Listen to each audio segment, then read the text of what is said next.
안녕하세요. 저는 화곡 그리스교회 임진철 목사입니다. 오늘 함께 체프를 통해서 여러분들과 함께 주님의 은혜와 사랑을 나누기를 원합니다. 특별히 참여한 오늘 모든 학생들 여러분 안에 주님의 평강이 가득하기를 원합니다. 여러분은 좋아하는 가수가 누구입니까? 저희 아들은 스윙스라고 하는 가수를 참 좋아합니다. 저도 BY를 참 좋아했고요. 쇼미더머니에 나오는 BY가 나왔던 그 기간 동안에는 늘 쇼미더머니를 밤늦게까지 시청했던 기억이 있습니다. 저는 개인적으로 가장 좋아하는 가수가 염따입니다. 염따라고 하는 가수의 원래 이름은 염현수. 그런데 그 이름을 염현수 왕따라고 하는 이름을 따서 염따라고 한다고 하죠. 작년에 그가 불렀던 아마두라고 하는 팔로알토와 사이먼 도미니 그리고 더 파이어라고 하는 친구들과 함께 불렀던 아마두라고 하는 노래는 우리나라 모든 사람들이라면 즐겨 들었던 노래였을 것입니다. 그 가사의 내용이 참 재밌기도 하고 또 귀에 오랫동안 메아리가 남아있는 것 같습니다. 가사를 간단하게 말씀드리자면 좀 그렇긴 하지만 여러분에게 좀 드리면 이렇습니다. 세상이 올 것이다. 빠끄. 내년엔 잘 될 거야. 아마도. 택배가 도착할 거야. 아마도. 여친이 생길 거야. 아마도. 뭐 이런 내용들인데요. 여러분에게도 내년에는 잘 될 거야 라고 하는 아마도라고 하는 이 고백을 통해서 여러분에게 작은 위로가 되었으면 좋겠습니다. 저는 염따라고 하는 친구를 좋아하게 됐던 그 노래는 운수 없는 날이라고 하는 노래였습니다. 이 염따라고 하는 친구가 운수 없는 날이라고 하는 그 노래의 가사의 내용에 보면 그날은 아마 슬픈 날이었습니다. 왜냐하면 아빠가 돌아가신 날이었기 때문에 그렇습니다. 아빠가 돌아가신 날 그는 장례를 치르게 되었고 그 장례를 치르는 과정 중에서 그가 마음에 당했던 아픔, 슬픔, 상처 그것들을 노래한 그 노래를 듣고 나서는 참 염따를 생각하게 됐고 또 염따를 좋아하게 됐고 또 염따를 위해서 기도하게 됐습니다. 그 내용 가사 중에는 그런 내용이 나옵니다. 목사님은 혼자 똥폼을 잡지 오주여 갑자기 일어서 두 팔을 벌려 십자가처럼 오주여 우리는 아픈데 쟤들은 여기 와서 공연을 해 흙을 퍼담지 너는 올라가 거길 부탁한 적 없지 빨리 내려 떠나줘 여기 라고 하는 가사가 있는데 슬픔을 당했던 염따에게 교회 목사님이 와서 예배를 드렸는데 그 예배가 오히려 그의 마음에 위로가 된 것이 아니라 큰 상처가 되어서 그것이 아픔으로 남아있다라고 하는 노래 가사입니다.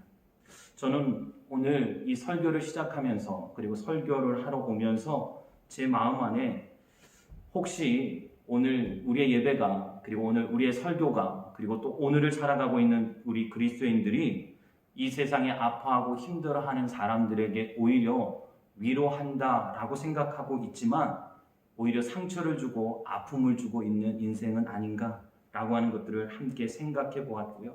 특별히 오늘 저의 설교가 그런 의미 안에서 여러분에게 작은 위로가 되었으면 좋겠다라고 하는 간절한 마음을 갖고 왔습니다.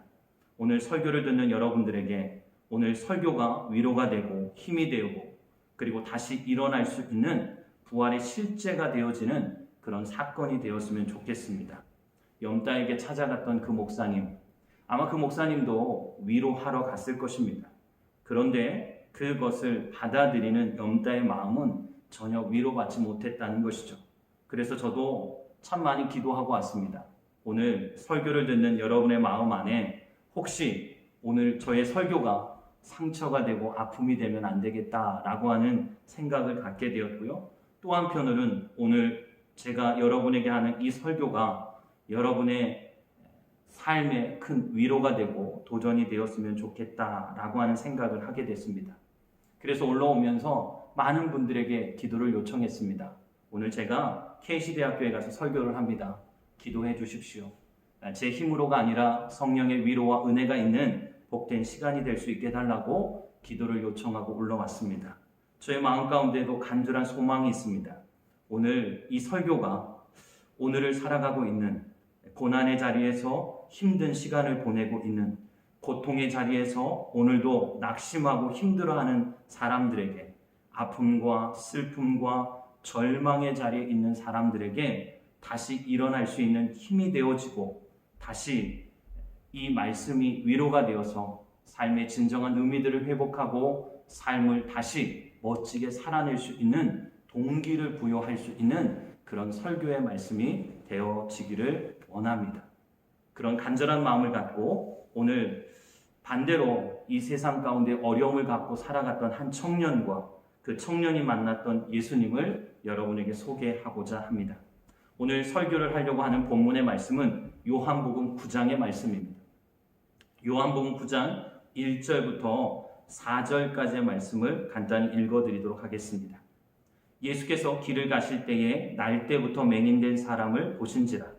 제자들이 물어 이르되 랍비여, 이 사람이 맹인으로 난 것이 누구의 죄로 인함이니이까? 자기이니이까 그의 부모이니이까? 예수께서 대답하여 이 사람이나 그 부모의 죄로 인한 것이 아니라 그에게서 하나님이 하시는 일을 나타내고자 함이라. 때가 아직 낮음에 나를 보내신 이의 일을 우리가 하여야 하리라. 밤이 오리니 그때는 아무도 일할 수 없느니라. 내가 세상에 있는 동안에 세상의 빛이로다. 요한복음 9장 1절부터 5절의 말씀을 읽어드렸는데요. 이 말씀을 통해서 함께 은혜를 나누도록 하겠습니다. 예수님께서 길을 가실 때에 누구를 만나게 되냐면 날 때부터 맹인된 사람을 만나게 됩니다. 이 맹인된 사람은 늘 어떤 인생을 살았을까요? 한번 생각해 보시기 바랍니다. 이 사람은 아마 태어나면서부터 맹인이었기 때문에 그는 어렵고 힘든 삶을 살았을 것입니다. 그리고 때로는 이제 먹고 살아야 되니까 어떻게 해야 될까 고민하다가 어느 정도 성장한 이후부터는 사람들이 많이 다니는 길가에 아마 나와서 앞을 보지 못하니까 큰 돗자리를 펴고 거기에 하루 종일 앉아 있고 아마 그 앞에는 작은 바구니 하나가 있고 사람들이 지나가면서 그 사람에게 적은 돈을 주면 그것을 저녁이 되어지면 가지고 가서 그런 것으로 삶을 유지하고 있었던 것 같습니다. 아마 지나가는 많은 사람들이 이 맹인을 보고 손가락질을 했을 것이고 또 많은 사람들은 그를 비난했을 것입니다. 왜냐하면 그 시대에 사람들이 맹인이든지 잘 듣지 못하든지 말을 못하는 병에 걸린 사람들은 그 원인이 다 어디에 있다고 생각했냐면 죄를 많이 졌거나 그의 아버지, 어머니가 죄를 졌거나 아니면 그 조상이 큰 죄를 져서 그 죄의 결과로 주어지는 병이라고 생각하고 있었기 때문에 그렇습니다. 그래서 많은 사람들은 그곳을 그 앞을 지날 때마다 아이고 불쌍한 것, 쟤네 아버지가 어머니가 얼마나 잘못을 많이 저질렀으면 쟤네 조상이 얼마나 죄를 많이 저질렀으면 제가 저런 병에 걸렸을까? 에휴 안 됐다 라고 하는 얘기들을 아마 그 맹인 앞에서 하며 지나갔을 것입니다. 어떤 사람은 동전을 던져주면서 아이고 쟤는 어떤 죄를 졌길래 저런 벌을 받았을까? 라고 하는 이야기를 하고 지나갔을 것입니다. 그런데 이 맹인된 이 사람의 마음 안에는 그들의 그런 말들이 상처가 되었을 것이죠. 왜냐하면 우리 아버지 어머니는 너무나도 착하신 분이고 나는 죄를 지은 적이 없고 그래서 그는 아마 그런 말을 사람들 앞에 했을 것입니다. 아닙니다. 우리 아버지는 우리 엄마는 착하신 분입니다. 아니 나는 죄를 지은 적이 없습니다. 이것이 그가 했던 그들을 향하여 몸부림쳤던 그의 고백이었을 것입니다. 그러나 지나가는 사람들은 그의 말에 귀 기울이지 않았고 또 그렇게 반복적으로 반항하는 자기가 너무나도 싫었고 그리고 또 그 말을 지속적으로 들을 때에는 또 한편으로는 하나님이 나를 버리셨거나 아니면 우리 아버지, 우리 어머니, 우리 조상이 뭔가 큰 죄를 지은 건 아닌가 라고 하는 의심까지도 들었을 것입니다. 그는 죽지 못해 살아가는 사람들로부터 비아냥을 받고 사람들로부터 조롱을 받았던 그런 사람입니다. 많은 사람들의 위로가 오히려 위로가 아니라 상처가 되어지는 인생을 살아가고 있었던 사람, 그가 바로 날 때부터 맹인된 사람의 모습이었습니다. 그런데 어느 날 예수님께서 제자들과 함께 그 맹인이 있는 그곳을 지나가게 된 것이죠. 그때의 제자가 이전에 가지고 있었던 많은 사람들의 생각과 사상과 똑같이 예수님에게 이런 질문을 던지게 됩니다. 제자들이 물어 이르되 라삐여, 이 사람이 맹인으로 난 것이 누구의 죄로 인함이니까? 자기니까? 그의 부모이니까? 라고 묻습니다. 그것은 지금까지 이 날 때부터 맹인된 사람이 늘 들었던 이야기입니다. 쟤네 아버지 때문이야, 쟤네 어머니 때문이야, 쟤 때문이야 라고 하는 수없이 많은 이야기들을 들었죠. 그 이야기를 들을 때마다 그는 아니야, 아니야, 아니야 라고 얘기했지만 그 소리를 들어주던 사람이 하나도 없었죠. 그때에 예수님께서 제자들의 그 질문을 들으시고 그 앞길을 지나가면서 예수님께서 이렇게 말씀하십니다. 잘 들어보십시오. 이 사람이나 날 때부터 맹인된 사람을 가르치면서 얘기하십니다. 이 사람이나 그의 부모의 죄로 인한 것이 아니다 라고 얘기하십니다. 이 말씀이 어쩌면 이 날 때부터 맹인된 사람이 이 세상에서 가장 듣고 싶었던 이야기일 것입니다. 어쩌면 이 한마디가 그의 마음에 났던 수많은 상처와 아픔을 하루아침에 씻어주는 말씀이었을 것입니다.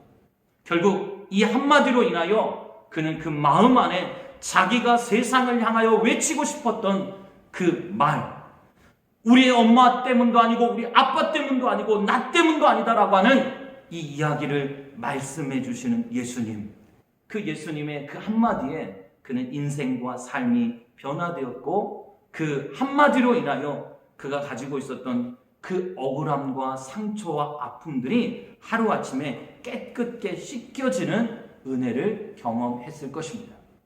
오늘을 살아가고 있는 우리 젊은이들의 마음 안에도 주님은 이렇게 말씀하십니다. 이 사람이나 그의 부모의 죄로 인한 것이 아니다. 네가 당하고 있는 그 고통, 네가 당하고 있는 그 아픔들은 너의 죄 때문이 아니고 너의 부모님 때문이 아니고 이 모든 것은 그럼 뭐란 말입니까? 라고 얘기할 때에 예수님께서는 이 사람들에게 이렇게 말씀하시죠. 그에게 하나님이 하시는 일을 나타내고자 하심이다. 저를 한번 따라서 한번 해보시죠. 하나님이 하시는 일을 나타내고자 하심이라. 하나님께서 말씀하십니다. 이 사람이 당하는 이 고통, 이 사람이 당하는 이 아픔은 하나님이 하시는 일을 나타내고자 하심이다. 우리는 수없이 많은 고통을 겪고 있습니다. 아픔을 겪고 있습니다. 여러분에게도 수많은 아픔이 있고 슬픔이 있고 고통이 있을 것입니다. 그러나 그 고통과 그 아픔을 향하여 주님은 오늘도 이렇게 말씀하십니다. 하나님이 하시는 일을 나타내고자 하십니다. 여러분의 삶을 통해서, 여러분의 고통과 여러분의 아픔을 통해서 주님은 하나님이 하시는 일을 나타내기를 원하시는 것입니다. 여러분, 성경은 이렇게 말합니다. 맹인과 앞을 보지 못하는 사람과 귀머거리와 벙어리가 예수 그리스도가 이 땅에 오셨을 때에 그 메시아가 어떻게 하실 것이냐? 우리의 입을 열어주실 것이다. 우리의 귀를 열어주실 것이고 우리의 눈을 열어주실 것이다. 그러면 그가 곧 메시아이시다 라고 얘기하고 있습니다. 그렇습니다. 오늘 날 때부터 맹인된 그 입이, 그 눈이, 그 귀가 열려지는 순간 많은 사람들은 예수 그리스도가 메시아임을 보게 될 것입니다. 저는 여러분의 아픔과 슬픔과 고통이 하나님의 영광을 나타내는 도구가 되어질 것을 믿습니다. 그런 의미 안에서 오늘 주님이 주시는, 그래서 오늘 내가 겪고 있는 이 고통에 대한 의미들을 다시 한번 확인하고 하나님의 거룩한 뜻과 계획함이 있음을 바라볼 수 있는 우리가 되어지기를 예수 그리스도의 이름으로 축원합니다. 마지막으로 한 가지 더 말씀을 드리자면 이런 것입니다. 여러분, 우리가 우리의 인생을 살아가는 것은 때로는 이 고난이라고 하는 것을 반드시 거쳐야만 합니다. 고난은 우리의 마음의 근육을 키워줍니다. 양들을 치잖아요. 시편 23편의 말씀에 보면 여호와는 나의 목자시니 내게 부족함이 없다, 그런 고백을 하죠. 여러분, 양들이 이 들판에 가서 푸른 초장에 가서 풀을 뜯어 먹습니다. 여러분, 양들이 풀을 다 뜯어 먹으면 그 다음에 그 풀을 뜯어 먹기 위해서 조금 더 깊은 곳으로 들어갑니다. 그리고 거기 있는 풀을 다 뜯어 먹고 나면 골짜기를 지나 더 깊은 곳으로 들어가서 풀을 뜯어 먹게 되어 있습니다. 그 풀을 뜯어 먹기 위해 더 깊은 골짜기로 들어가는 것을 성경은 뭐라고 얘기하냐면 고난의 길, 힘듦의 길이라고 얘기합니다. 그런데 참 놀라운 사실은 그 고난의 골짜기를 지나가면 그 양에게 놀라운 변화가 하나 일어납니다. 그건 뭐냐? 지금까지 자신이 먹었던, 지금까지 자기가 먹었던 그 풀이 그냥 똥으로 나오는 것이 아니라 이 풀이 자신의 몸에 뭐가 되느냐? 근육이 되어지는 것이죠. 근육이 되어지는 것입니다. 여러분, 골짜기가 없다면 그 양에게 그 먹었던 것은 근육이 되어질 수가 없는 것이죠. 고난이라고 하는 것은 우리에게 근육을 키워주는 것입니다. 그 시간이 지나고 나면 강해져 있는 나를 만나게 될 것입니다. 그러기에 고난을 회피하지 마시고 이겨낼 수 있는 우리가 되어지기를 원합니다. 고린도서 1장 8절과 9절의 말씀 이렇게 말합니다. 형제들아, 우리가 아시아에서 당한 환난을 너희가 모르기를 원하지 아니하노니 힘에 격도로 심한 고난을 당하여 살 소망까지 끊어졌고 우리는 우리 자신이 사형 선고를 받은 줄 알았으니 이는 우리로 자기를 의지하지 말고 오직 죽은 자를 다시 살리시는 하나님만 의지하게 하심이라. 여러분, 그렇습니다. 고난을 당했습니다. 고통을 당했습니다. 왜 우리에게 고난을 줬고 고통을 줬느냐? 성경은 이렇게 말합니다. 우리로 자신을 의지하지 말고 오직 죽은 자를 다시 살리시는 하나님만 의지하게 하심이라. 사랑하는 학생 여러분, 고난은 우리에게 유익이 있습니다. 고난은 우리에게 이렇게 말합니다. 너를 의지하지 말고 여호와 하나님을 의지하라 라고 말씀하고 있는 것이죠. 수많은 사람들은 고난의 때에 오히려 하나님을 버립니다. 여러분, 그것은 그냥 고난이 고난으로 끝나게 되어지고 말 것입니다.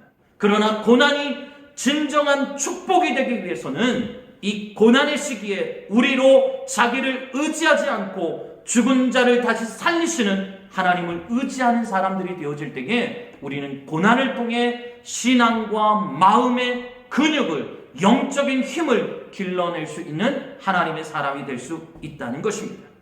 학생 여러분, 우리는 지금 고난의 시기를 거쳐가고 있습니다. 오늘도 그 고난 가운데 찾아오셔서 이 고난을 통해서 너의 하나님의 영광을 나타내기를 원한다라고 말씀하시는 그 주님의 말씀이 여러분이 지금까지 겪었던 수많은 고통과 고통이, 아픔이 여러분 하나님의 놀라운 계획이 있다는 사실을 믿으시고 주님의 그 말씀을 통해서 여러분들이 하나님을 더욱더 의지함으로 말미암아 여러분들이 하나님 앞에 더욱더 아름답게 쓰임받을 수 있는 저와 우리 모두가 되어지기를 예수 그리스도의 이름으로 축원합니다. 로마서 8장 18절에 이렇게 말합니다. 생각하건대 현재의 고난은 장차 우리에게 나타날 영광과 비교할 수 없도다.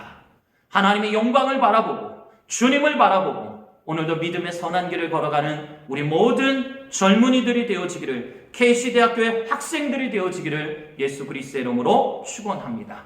기도하겠습니다. 사랑의 하나님, 우리에게 아픔이 있고 슬픔이 있습니다. 그러나 그 슬픔과 아픔 가운데 우리를 외면하지 아니하시고 찾아와서 우리에게 말씀하여 주시는 그 주님의 말씀을 들을 수 있는 저희들이 되게 해 주옵소서. 이 고통과 이 아픔을 통해서 반드시 하나님의 영광을 나타내리라. 오히려 이 고통의 순간에 우리의 영적인 근육을 키워서 더욱더 주님을 굳게 붙들 수 있는 저희들이 되어줄 수 있도록 은혜를 베풀어 주옵소서. 그래서 우리 모두가 고통을 통해 더욱더 하나님의 은혜를 경험하고 나의 인생과 나의 삶을 통해 계획하시는 하나님의 놀라운 사랑을 경험하는 저희들이 되게 해 주옵소서. 우리를 사랑하신 예수 그리스도의 이름으로 기도드립니다. 아멘.